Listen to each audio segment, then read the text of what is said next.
श्लोक तक पढ़ा था और आखिरी श्लोक में ये था कि भक्ति के लिए हमारी आत्मा शुद्ध होनी चाहिए, इंद्रियों पर अंकुश होना चाहिए और वो परमात्मा जो सृष्टि के कण कण में व्याप्त है उसका हमें अनुभव होना चाहिए और अनुभव इतना होना चाहिए कि हम ये समझें कि वो परमात्मा ही हमारे शरीर में बैठकर काम कर रहा है।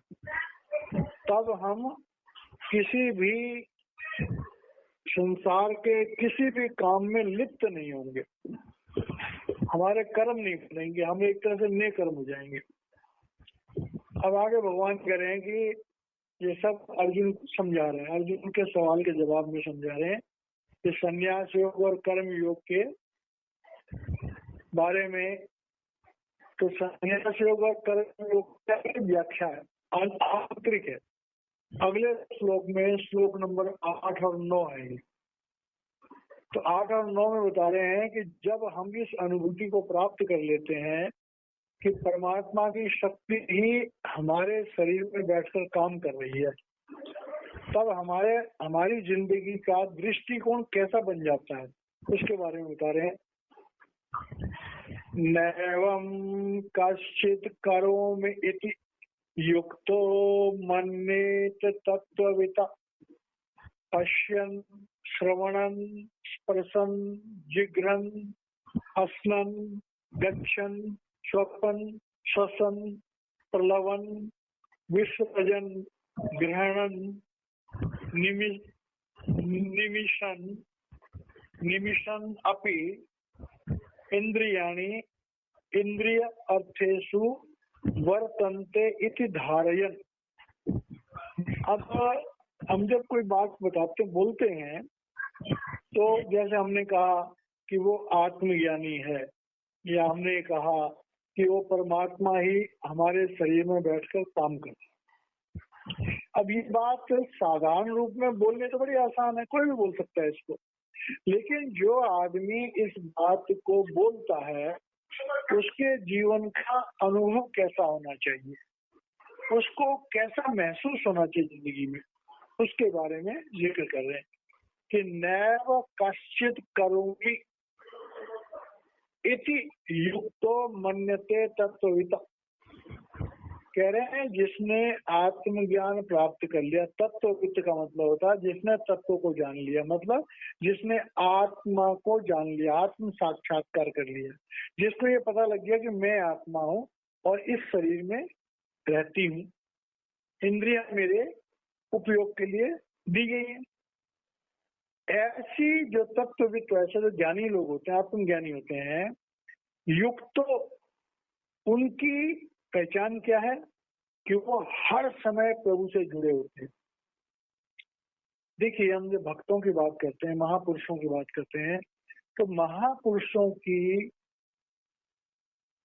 पहली क्वालिफिकेशन है कि वो आत्मज्ञानी होते हैं, आत्मवेत्ता होते हैं। ज्ञानी नहीं, आत्मवेत्ता, आत्मा को जानने वाले होते हैं। जब वो आत्मा को जानने वाले होते हैं तो उनकी क्या पहचान होती है, तो वो कहते हैं युक्तो, 24 घंटे वो प्रभु से जुड़े होते हैं। 24 घंटे हर समय वो सबसे जुड़े होते हैं। यहाँ तक कि जो महापुरुष होते हैं वो सोते हैं ही नहीं, वो तो सुप्त अवस्था में भी जो है वो दिव्य दर्शन में होते हैं, ऊपर के लोकों में होते हैं, तो शरीर में विश्राम नहीं करते। महापुरुषों की सबसे बड़ी पहचान है कि वो शरीर में सोते नहीं है, बल्कि वो शरीर से निकल करके दिव्य मंडलों में रहते हैं। तो कह रहे जो युक्त है, जो तत्ववित्त है, जिसने आत्मज्ञान को प्राप्त कर लिया, जो समझ गया कि प्रभु मेरे शरीर में बैठ के काम कर रहा है, तो उसकी पहली पहचान क्या है कि वो हर समय लिव लगी रहेगी उसके, जिसे हथ कारवल और दिल यारवल बोलते हैं। जब ऐसी लगी रहेगी तो नैव कश्चित् करोमि इति, कि मैं कुछ नहीं कर रहा हूँ, वो प्रभु को ही करते हुए देखता है। ठीक है, अब ये बात फिर दोबारा से आ गई, इसको बोलना बड़ा आसान है, लेकिन अगर हम ये देखें कि वो परमात्मा अब आगे इसी में आ रहा है कि जब हम कहते हैं कि मैं कुछ नहीं कर रहा, वो परमात्मा कर रहा है, तो क्या है, पश्यन, जब मेरी आंखें देख रही हैं तो कौन देख रहा है इसके अंदर से? वो परमात्मा देख रहा है। मैं महसूस कर रहा हूं कि मेरी आंखों के अंदर से वो परमात्मा देख रहा है। श्रवणन, मेरे कानों से वो परमात्मा सुन रहा है। स्पर्शम, जब मैं किसी चीज को स्पर्श करता हूँ तो वो परमात्मा स्पर्श कर रहा है। जिगरन, जब मैं किसी चीज को सूंघता हूँ तो वो परमात्मा जो है उसको सूंघ रहा है, सूंघने की शक्ति है। जिगरन, असनन, अगर हम भोजन कर रहे हैं तो वो हमें लगता है कि वो परमात्मा ही खा रहा है। गच्छन, जब हम चलते हैं तो हमें पता लगता है कि हमारे पैर जो चल रहे हैं उस परमात्मा के उस चीज से चल रहे हैं। श्वसन, अगर हम सांस लेते हैं तो सांस लेते समय जो है वो हमें जो महसूस हो रहा है कि सांस जो चल रही है वो परमात्मा के कारण से। स्वपन, अगर हम सो रहे हैं तभी हमें वो परमात्मा बोलता है। प्रलवन, अगर हम बोल रहे हैं तो अंदर से जो आवाज प्रकट हो रही है वो उस परमात्मा के कारण से ही हो रही है। विसर्जन, अगर हम कोई चीज त्याग रहे हैं, कोई चीज चाहे मलमूत्र ही क्यों न त्याग रहे हो या किसी चीज को हम दे रहे हो किसी को, तो जो देने की शक्ति है, जो देने की भावना है, हमें पता है वो परमात्मा ही कर रहा है। ग्रहणन, अगर हम किसी से कुछ प्राप्त कर रहे हैं, ग्रहण कर रहे हैं, चाहे ग्रहण इंद्री के किसी भी इंद्री से हम ग्रहण कर रहे हैं, तो हमें पता लग रहा है कि ग्रहण करने की शक्ति जो है वो भी उस परमात्मा की। उन्मिशन, उन्मिशन का मतलब होता है कि आंखों को, पलकों का झपकना, खोलना और मूंदना, झपकना उन्मिशन और निमिशन बंद करना। तो आंखों पे अगर आंखों की पलकें भी खुल रही है, बंद हो रही है, खुल रही है, बंद हो रही है, तो इसमें भी हमें पता लग रहा है कि ये सब उस परमात्मा की शक्ति। इंद्रियाणी, इंद्रिय, और ये सब क्यों हो रहा है कि हमारी इंद्रियां इंद्रियों के अर्थ के लिए, अब इंद्रिय अर्थ से मतलब इंद्रियों की तृप्ति के लिए। आंखें जब देखती हैं तो किसी चीज को देख करके उसे तृप्ति होती है। कान जो सुनते हैं, शब्द सुन के उसे तृप्ति होती है। हर काम के साथ हमें इंटरनल इंद्रियों की तृप्ति होती है। तो मतलब ये है कि आत्मज्ञानी कौन है? जो इन सब कामों को करते हुए, सुनते हुए, देखते हुए, बोलते हुए, स्पर्श करते हुए, सूंघते हुए, आंखें झपकते हुए, चलते हुए, सोते हुए, हर समय जो ऊपर आया था कि उसकी लिव प्रभु से लगी रहती है और प्रभु को ही काम करता है। इसीलिए उसे कहा गया दृष्टा। तब हमारी आत्मा दृष्टा हो जाती है, मतलब देखने वाली। वो देखती है परमात्मा सब कुछ कर रहा है। तभी महापुरुष जैसे कबीर साहब के बारे में आते, कोई भी बात होती वो कहते कमाल हो गया। तो कमाल हो गया मतलब प्रभु ने किया। अच्छा, मैं तो कुछ करने वाला हूँ ही नहीं। अब ये अनुभूति जो है ये लफ्जों के द्वारा समझना नामुमकिन।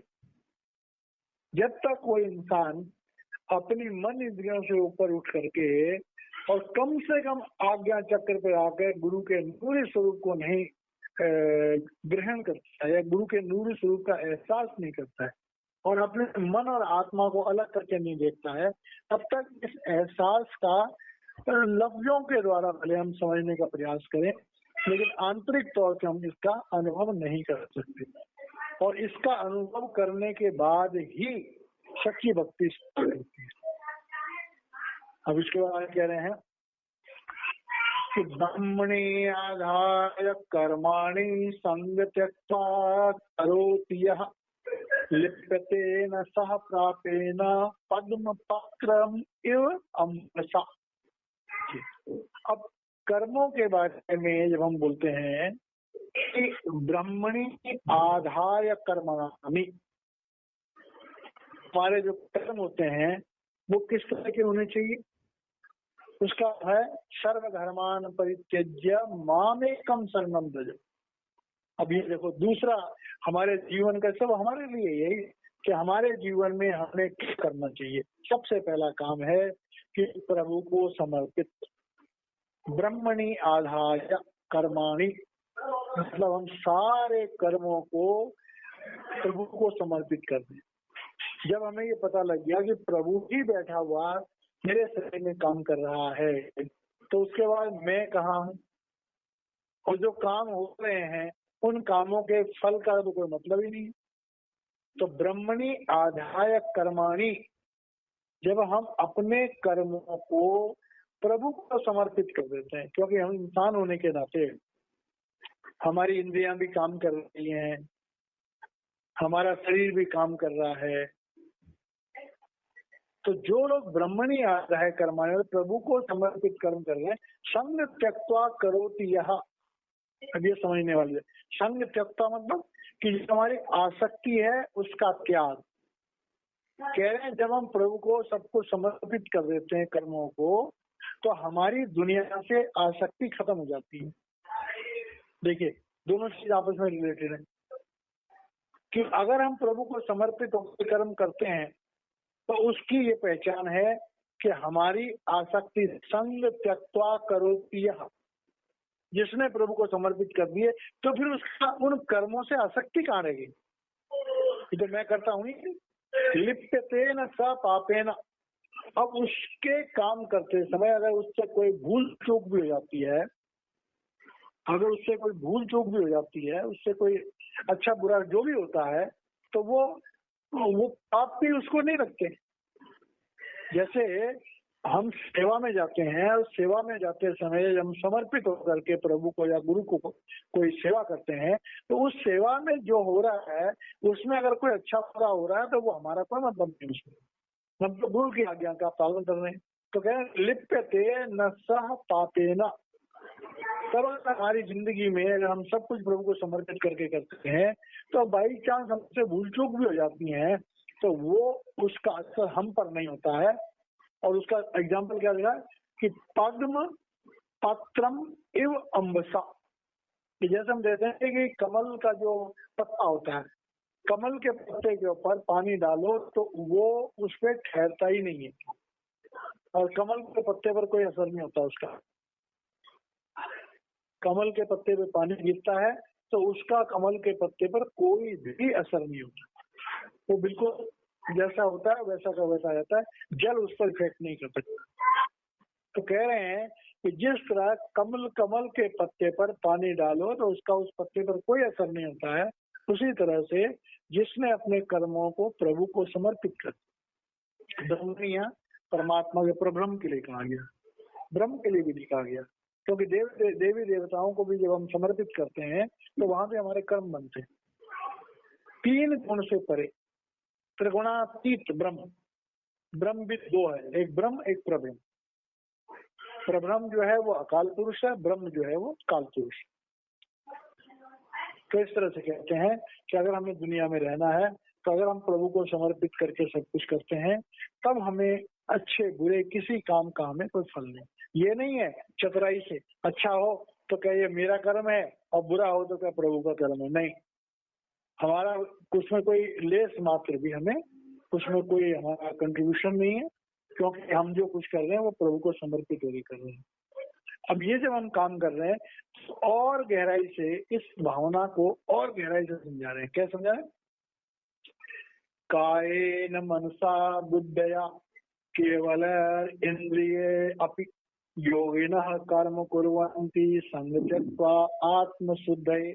अब कह रहे हैं जब हम कर्म करते हैं तो कायेन, काया से, इंद्रियों से, मनसा मन की तरंगों से, मन से, बुद्धया बुद्धि के मंथन से। कह रहे हैं जब हम कोई भी काम करते हैं तो उस काम में हमारा मन भी इन्वॉल्व होता है, हमारा शरीर भी इन्वॉल्व होता है और हमारी बुद्धि भी इन्वॉल्व होती है। कोई भी काम हम जब करते हैं तो हमारी बुद्धि जो है उसका एनालिसिस करती है, मन उसमें से तरंग उठाता है, शरीर में हमारे कर्मेंद्रियां और ज्ञानेंद्रियां हैं, वो उसको एक्शन उसको अंजाम देती है। कोई भी काम हम जब करते हैं तो पहले हमारे मन में एक तरंग उठती है, वो तरंग बुद्धि के पास जाती है, बुद्धि उसका एनालिसिस करती है, एनालिसिस करने के बुद्धि और मन को ये लगा कि नहीं इसको आगे बढ़ाना चाहिए, तो उसका एक स्वाद पैदा होता है और हमारी ज्ञान इंद्रियां उस स्वाद का महसूस करती हैं। और जब ज्ञान इंद्रियों को स्वाद महसूस होता है तो वो प्रबल होती हैं और उसके साथ साथ कर्म इंद्रियां जो है अपना काम कर डालती हैं।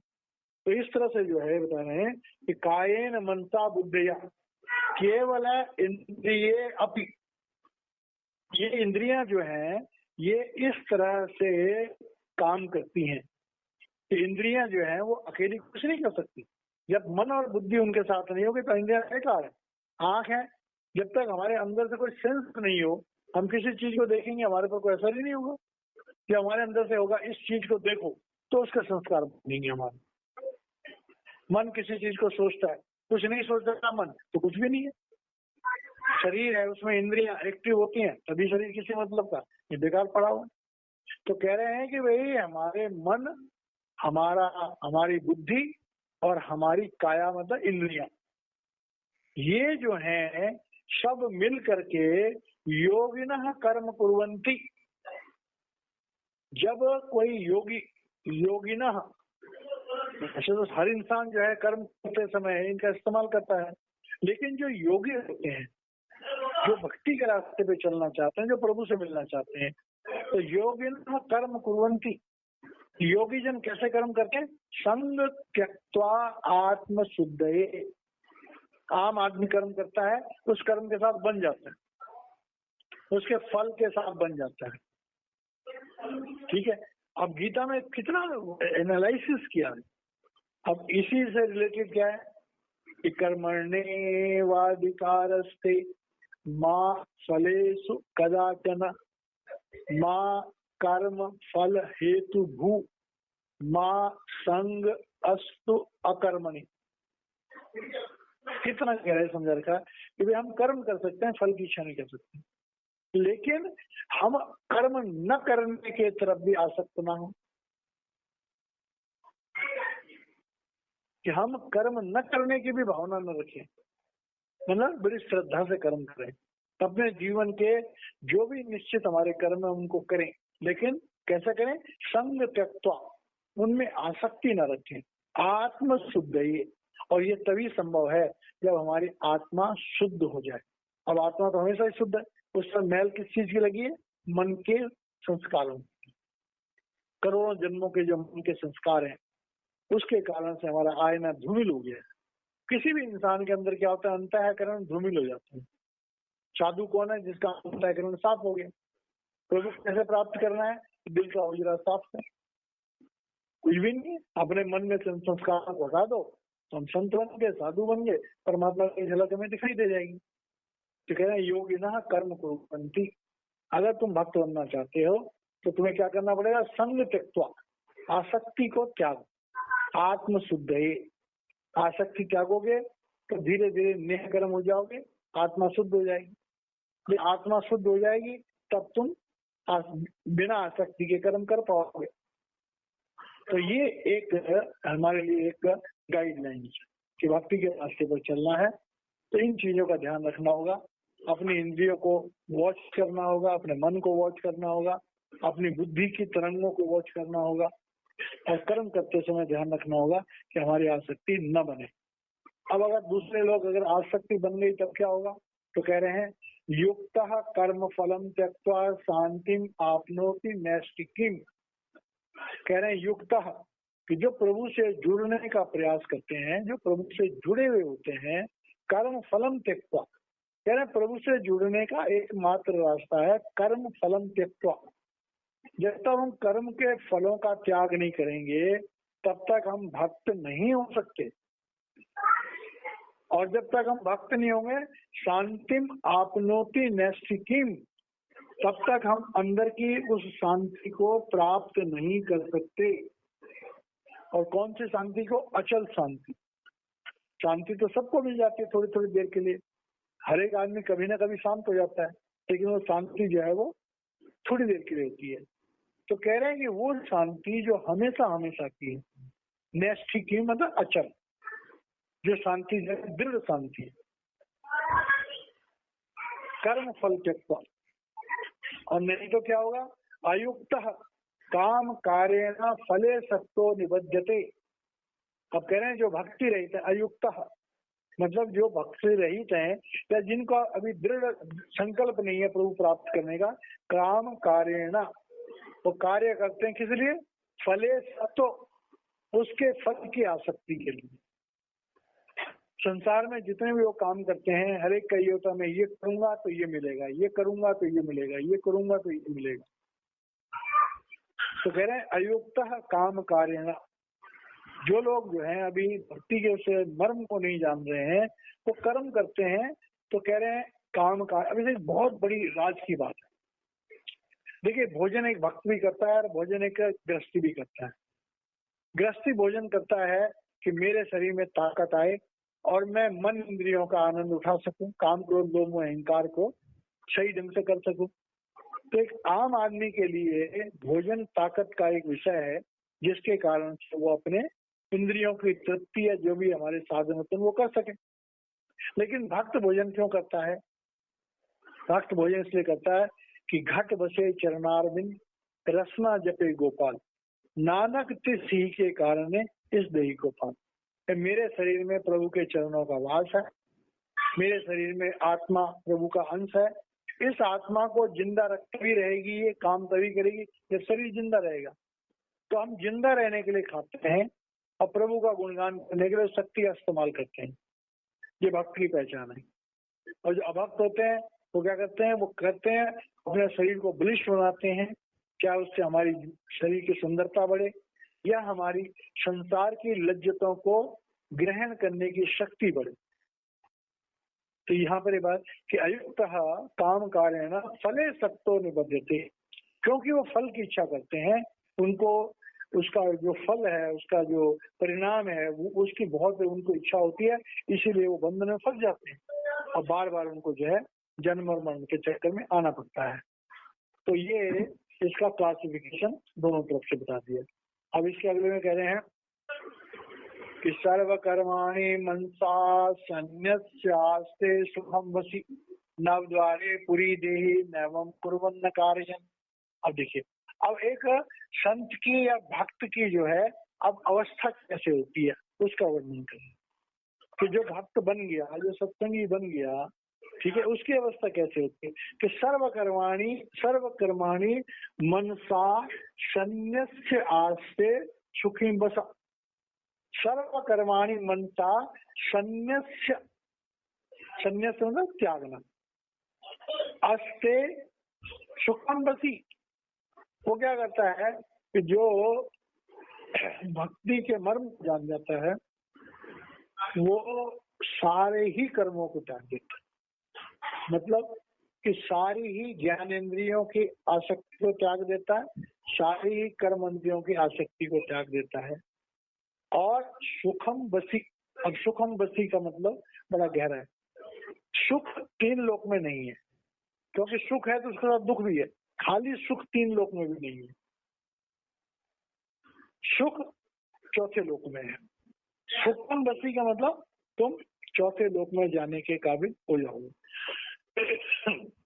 सर्व कर्माणि मनसा संन्यस्य, जो आदमी अपने मन से समस्त कर्मों का त्याग कर सकता है, कर्म फलों का त्याग कर सकता है, वही इंसान उस सच्चे सुख को जो प्रब्रह्म के देश में होता है, जो त्रिगुणातीत के बाद मिलता है, उसको प्राप्त कर सकता है। नव द्वारे पूरे देही नैवं कुर्वन्न कारयन। अब देखिए, जो पहली लाइन थी उसका सपोर्टिंग में नीचे गए, नव द्वारे पूरी देही। अब नव द्वारे पूरी देही जब हम बोलते हैं तो ये हो गया हमारी आंखों तक का शरीर। हमारी जो नौ हमारे आउटिंग है शरीर में, 2 आंख, 2 कान, 2 नाक, मुंह, गुदा, इंद्रिय, ये जो हमारे 9 द्वार हैं, इन 9 द्वारों में रहते हुए वो कोई काम नहीं करता। देखो कितने कमाल की बात है। मतलब कि वो इन 9 द्वारों के संस्कारों को ग्रहण नहीं करता है। नव द्वारे पुरे देहि नैवं कुर्वन् न कारयन्, मतलब वो इन 9 द्वारों में न तो कोई काम करता है, न कोई काम करता है, न करवाता है। ये बड़ी कमाल की बात है। मतलब खुद भी नहीं करता और दूसरों से भी उम्मीद नहीं करता कि वो शारीरिक एक दूसरे बड़ा हाई लेवल की बड़ी कमाल की बात है। बड़ी कमाल की बात क्या है? सच्चा साधु, सच्चा सत्संगी, सच्चा भक्त शरीर में होता ही नहीं है। जब वो किसी से बात करता है तो वो इन 9 द्वारों से ऊपर होता है और सामने वाले के इन 9 द्वारों से उसका कोई संबंध नहीं होता। इसीलिए एक सच्चा महापुरुष जो होता है, क्यों कहा जाता है कि एक सच्चे महापुरुष की आंखों में देखो। उसकी आंखों में देखने से क्या मिलेगा? Spirituality cannot be bought, spirituality cannot be taught, but it can be caught from someone who is one with God. जो जिसकी आत्मा और मन शरीर के 9 दरवाजों को लांघकर 10वें दरवाजे में स्थित हो जाती है, उसे ही साधु कहा जाता है, उसे ही संत कहा जाता है। ऐसे इंसान का फिर दूसरे इंसानों के इन 9 दरवाजों से कोई मतलब नहीं। अब देखिए, इसका प्रैक्टिकल एग्जांपल मैं जरा बताना चाहता हूँ। हम जब महाराज जी के दर्शन करने जाते हैं, आज की डेट में संत राजेंद्र सिंह जी महाराज जी, मैंने कई बार इस चीज को ध्यान से देखने की कोशिश की कि महाराज जी जब सत्संग में आते हैं, महाराज जी जब दर्शन देते हैं, तो महाराज जी की क्या अवस्था होती है। मैंने बहुत गहराई से महाराज जी के साथ में एक बार कमरे में अलग भी मिला था, उस समय भी मैंने देखा था और बाद भी मैंने देखा, कई बार मैंने महसूस किया कि महाराज जी शरीर में होते ही नहीं। महाराज जी जब संगत में दर्शन करने के लिए आते हैं तो महाराज जी की आत्मा शरीर में होते ही नहीं है। महाराज जी उस समय जो महाराज जी की जो आत्म शक्ति है वो 9 दरवाजे से ऊपर उठ करके 10वें दरवाजे में स्थित होती है। महाराज जी का शरीर चलता हुआ दिखाई देता है, महाराज जी की आंखें दिखाई देती हैं, लेकिन महाराज जी की उन आंखों से सिवाय नूर के कुछ नहीं बरसता।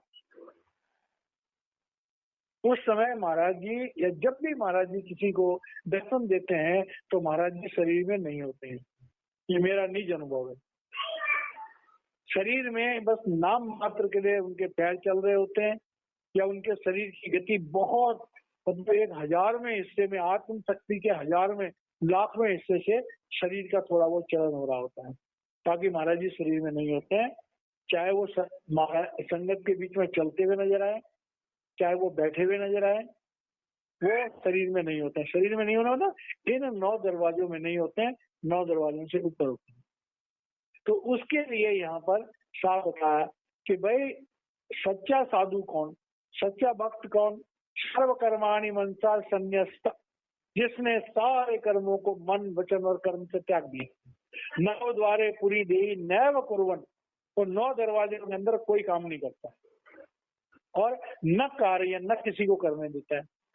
इसीलिए संत महात्माओं के नजदीक उनके कोई चेले टिक नहीं पाते, क्योंकि संत महात्माओं की जो शिक्षाएं होती हैं उन शिक्षाओं से ज्यादा खतरनाक उनका अपना व्यक्तिगत जीवन होता है। जो शिक्षाएं बताई गई हैं उन शिक्षाओं से बहुत ज्यादा गहरा और उनका व्यक्तिगत जीवन होता है। इसलिए सच्चे जो संत महात्मा, उनके साथ कोई टिक ही नहीं सकता, रह ही नहीं सकता उनके साथ, एक रात नहीं बिता सकता उनके साथ, तो बेचैन हो जाएगा, भाग जाएगा वहां से। तो इस तरह से कह रहे हैं कि भाई 9 दरवाजों में जिनकी आत्मा रहती है कभी भी, अब रहती है मतलब कभी के बाद तो सबके उठ जाती है ऊपर, लेकिन जिनकी आत्मा 9 दरवाजों में काम करती है वो महात्मा नहीं है। नाम मात्र के लिए तो उसको तो इनका इस्तेमाल करना पड़ता है, लेकिन उसकी जो रुचि रुझान है वो रुझान जो है वो 9 दरवाजों से ऊपर। अब उसमें यह है कि जैसे घर में हम काम करते हैं, काम कर रहे हैं, महाराज जी भी कहते हैं जब काम कर रहे हैं तो भाई ध्यान लगाना पड़ता है, लेकिन जैसे हम बैठे दिल में है तस्वीर है यार, जब जरा गर्दन झुकाई देखी, जरा सी आंखें बंद करी और अंदर में सब कुछ दिखाई देने लग गया, जरा सा तवज्जो दी अंदर में घंटे बजने लग गए। फिर भक्ति जो है, फिर भक्ति कोई घंटों बैठ करके ध्यान लगाने का नाम भक्ति नहीं है। फिर भक्ति तो यह है कि वो हर समय भक्ति है, उनका जीवन 24 घंटे। जैसे वो दर्शन सिंह महाराज जी का शेर है कि मस्त कुंता की मरा की बेहिसाब, मुजीजा बनुआ देह कामेश्वरा, मन न ख्वाह मुत्री वो कब्बालरा, अंदरूनम नगमह चंगो रबाब। के अंदर में तो चंग और रबाब हो रही हैं, 24 घंटे घंटे बज रहे हैं, 24 घंटे राग रागनियां हो रही हैं। जरा सा गहराई से सोचा और भी अच्छी आवाजें सुनाई देती हैं, तो क्या लगा मेरा दुनिया से। कहीं बैठे हो, सड़क पे बैठे हो, बस स्टैंड पे बैठे हो, रेलवे स्टेशन में बैठे हो, जरा सी गर्दन झुकाई एक तरफ को, जरा सा तवज्जो लगाई और बैठ गया अपने अंदर के हरि मंदिर में, फिर वो चलता फिरता हरि मंदिर बन जाता है। तो कहना है ऐसा जीवन जो है वो साधु का होना चाहिए, सन्यासी का होना चाहिए, जिज्ञासु का होना चाहिए। और तब क्या होता है कि जब ऐसा होता है तो वो प्रभु रूप जैसा बन जाता है। ये बहुत गजब का अगला श्लोक है। न कर्तव्यम न कर्माणि लोकस्य सृजति प्रभु, न कर्म फलम संयोगम स्वभावस्तु प्रवर्तते। अब कह रहे हैं अब जब ये जो ऊपर बताया गया है, जब कोई इंसान उस अवस्था को प्राप्त कर देता है तो फिर उसकी अवस्था चलते फिरते परमात्मा के। क्यों? अब कह रहा है कि भगवान जो है, अभी हम कहें न कर्तव्यम न कर्माणि लोकस्य सृजित प्रभु, कि परमेश्वर जो है मनुष्यों के किसी भी चीज की उसने, परमेश्वर न तो मनुष्यों के कर्तापन की, न कर्मों के, न कर्म फल संयोग की रचना करते हैं। अब बड़ी कमाल की बात है, बड़ी कमाल की बात है। क्या है? प्रभु ने जब इंसान बनाए थे तो प्रभु ने कर्म नहीं बनाए थे। जब आत्माएं ऊपर से आई थी श्लोक में, और जब जैसे लालपुर सुंदरसिंह सिंह जी महाराज बताया करते थे कि एक समय था कि जब आत्माएं इस पृथ्वी पे आती थी और आकर के अपना समय भोग करके सीधा वापस चली जाती थी। फिर जो काल सत्ता है, जो 3 लोक की सत्ता है, उसने प्रभु से कहा कि भाई आप एक काम करो कि इस तरह तो मेरा काम खराब हो जाएगा, ये आत्माएं कुछ दिन में सब वापस चली जाएंगी, आप एक काम करो कि मुझे कर्मों का विधान बनाने की परमिशन दे दो। तो कर्मों का विधान काल ने बनाया, जैसा करोगे वैसा करोगे, ठीक है। तो वो जो क्रियावान कर्म थे, वो क्रियावान कर्म धीरे धीरे धीरे धीरे संचित कर्मों में बदलते चले गए। और आज फिर में जैसे कहते हैं कि 75% जो है प्रारब्ध संचित कर्मों में चले जाता है, क्रियामान कर्म खाली 25% रहेगी। तो कह रहे हैं कि भाई प्रभु की तरफ से प्रभु ने न कर्तव्यम न कर्माणि लोकस्य सृजित प्रभु, प्रभु ने तो जैसे बच्चा पैदा होता है उसका मस्तिष्क बिल्कुल खाली होता है, वो इस दुनिया में आके सीखता है। हिंदू के घर में आएगा तो हिंदू कल्चर को सीखता है, मुसलमान के जाएगा मुसलमान कल्चर को सीखता है, ईसाई के जाएगा ईसाई कल्चर को सीखता है। तो जैसे बच्चा होता है तो उसका जो मस्तिष्क होता है वो बिल्कुल ब्लैंक होता है, वो इस दुनिया में आके सीखता है। वैसे हमारी आत्मा जब पृथ्वी पे आती है तो उस समय उसको कोई जाल नहीं होता, लेकिन यहाँ आके क्या हो गया, जाल बन गया। कर्तव्यम कर्माणि, ये हमारा कर्तव्य है, ये मेरा कर्म बन गया। तो कह रहे प्रभु ने नहीं बनाया था, न कर्म फल संयोगम स्वभावस्तु प्रवर्तते। और भगवान को जो हमारे कर्म फलों से भी कोई लेना देना नहीं है। ये जितनी भी बातें इस संसार में हो रही हैं, ये हमारी अपनी मूर्खता के कारण से हो रही है। ये जो ये रचना है काल ने एक स्वभाव सा बना, स्वभावस्तु प्रवर्तते, कि काल ने जो रचना रची और रचना रच के कर्मों का विधान बनाया। तो ये कर्मों के विधान का खेल है कि एक से दूसरा, दूसरे से तीसरा, तीसरे से चौथा, सब कड़ियां जुड़ी हुई है। भोजन से हमारा भाव बनता है, भाव से हमारे इंद्रियों को बल मिलता है। अगर हम अपनी गहराई से देखें तो हमारा सारा जीवन जो है एक माला की तरह से एक धागे में पिरोया हुआ है। कोई भी हम काम करें, एक बात मन में गलत सोच लो, अगर उस पर अंकुश नहीं लगाओगे तो वो फलीभूत होता चला जाएगा। जैसे कहते हैं चल रहे हो, एक कदम अपना टेढ़ा डाल दो और उस पर चलना शुरू कर दो तो हम पूरब की जगह पश्चिम पहुंच जाएंगे, पूरब की जगह उत्तर पहुंच जाएंगे। तो कह रहे हैं इसे बहुत इसका आंतरिक मतलब समझने वाला है कि भगवान कह रहे हैं कि भैया मैंने कुछ नहीं बनाया, मैंने तो सृष्टि बनाई, मैंने तो इंसान बनाए, और मैंने जब इंसान बनाए थे उसमें आत्मा प्रबल थी। ठीक है, ये तो इस जगत के जो विधान है, जो काल है, उसने जो रचना करी, उसने जो स्वभाव का मतलब होता है स्वतः होने वाले कर्म, उसने ऐसा चक्कर चला दिया कि उसने फंसा दिया। प्रभु को इन 3 लोकों की किसी भी चीज से कोई ताल्लुक नहीं है।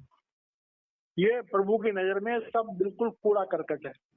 इसको तो यहीं त्याग के जाना पड़ेगा आपको। इसका आंतरिक मतलब ये है कि जो कुछ भी हम 3 लोकों में करते हैं वो सब कूड़ा करकट है, वो हमें यहीं त्याग के जाना पड़ेगा। उसमें से कुछ भी हम साथ ले जाने देंगे, क्योंकि प्रभु ने नहीं बनाया उनको। प्रभु ने तो हमारी आत्मा को पंच भौतिक शरीर दे दिए। ठीक है, मन अकाल काल पुरुष की रचना है, काल पुरुष का एक रिप्रेजेंटेटिव है समझ लो, और आत्मा अकाल पुरुष की रिप्रेजेंटेटिव है। तो आत्मा और मन का खेल है, शरीर के अंदर बैठ करके चौसर चल रही है। आत्मा की तरक्की होती है तो आत्मा वापस चली जाती है, मन की तरक्की होती है तो हम 84 लाख योनि में फंस जाते हैं। तो ये कह रहे हैं, भगवान कह रहे हैं कि अर्जुन, ये अब क्यों समझा रहे हैं उसको? अर्जुन को समझा रहे हैं कि देख अर्जुन, तू अगर अभी सकाम कर्मों की तरफ पड़ेगा, मैं अर्जुन हूँ, मेरा परिवार है, मेरे रिश्तेदार हैं, मैं इनको मारूंगा तो मेरा जीवन बर्बाद हो जाएगा, मेरा वंश बर्बाद हो जाएगा, ये तू अपने लिए जाल बुन रहा है। अगर तू ये कह दे कि नहीं, मैं तो प्रभु का बंदा हूँ, प्रभु ही मुझ में बैठ के काम कर रहा है। गीता के अंत में अर्जुन कहेगा कि प्रभु मुझे समझ में आ गया कि आप ही मुझ में बैठ के काम कर रहे हो। इतनी सी बात समझाने के लिए पूरी 18 अध्याय गीता बोलनी पड़ी भगवान को। तो उसी के यहाँ बता रहे हैं कि प्रभु ने इस 3 लोक का कुछ भी नहीं रचा, सिर्फ उन्होंने प्रकृति के लिए जो 5 भूत है वो प्रभु ने बनाए, प्रभु की आज्ञा से बने, उसके अलावा कुछ नहीं बनाया। बाकी तो ये 3 गुण हो गए, 25 प्रकृतियां हो गई, जितना भी पसारा है ये तो सब काल ने ग्रो किया, डेवलप किया उसने फंसाने के लिए। तो भगवान कह रहे हैं मेरी निगाह में न कर्तव्यम न कर्माणि, न तुम्हारे कर्तव्यों का मेरा कोई मतलब है, न कर्मों का कोई मतलब है। क्योंकि मनुष्य जीवन का तो एकमात्र उद्देश्य है कि बड़े भाग मानुष तन पाया। किस लिए? साधन नाम मोक्ष का द्वारा, वही परापत मानो को देवरिया, गोविंद मिलने की त्रिवरिया, खत्म। इसके अलावा सब बकवास है। मनुष्य जीवन पा करके प्रभु की प्राप्ति के अलावा तो सब बकवास है, कुछ नहीं, कोई औकात ही नहीं, कोई मूल्य नहीं है किसी चीज की। अब प्रभु प्राप्ति कैसे करनी है, उसके रास्ते अलग अलग है। परोपकार का रास्ता है, स्वाध्याय का रास्ता है, संन्यास का रास्ता है, समाधि का रास्ता है। मिलना चाहिए प्रभु, आत्मा को जब ब्रह्म को पार करना है गुरु के पास से जो भी होगा। तो भगवान ये कह रहे हैं कि संसार में जो हो रहा है ये चक्र स्वभाव प्रवृत्ति, काल ने एक स्वभाव, ऐसा भाव जो अपने आप आता है। अब देखो कैसे रहता है, हमें नींद अपने आप आती है, नींद अपने आप खुलती है, भूख अपने आप लगती है, खांसी अपने आप आती है, कोई भी शरीर में से त्यागना अपने आप होता है। तो ये स्वभाव बना दिया, अपने आप सब कुछ हो रहा है, आदमी बच ही ना पाए किसी रूप में से। तो इस चक्र में से निकलने के लिए भगवान ने ऊपर जो कहा कि भाई हमें सर्वकर्माणि मनसा संन्यासा, कि हमें सब कर्मों के फल को जो है उसको त्याग देना चाहिए और 9 दरवाजों से ऊपर उठ के रहने की आदत डालनी चाहिए। सर असल में भजन सिमरन वही है, जब हम 9 दरवाजों से ऊपर करके और 10वें दरवाजे में स्थित होते हैं तो वो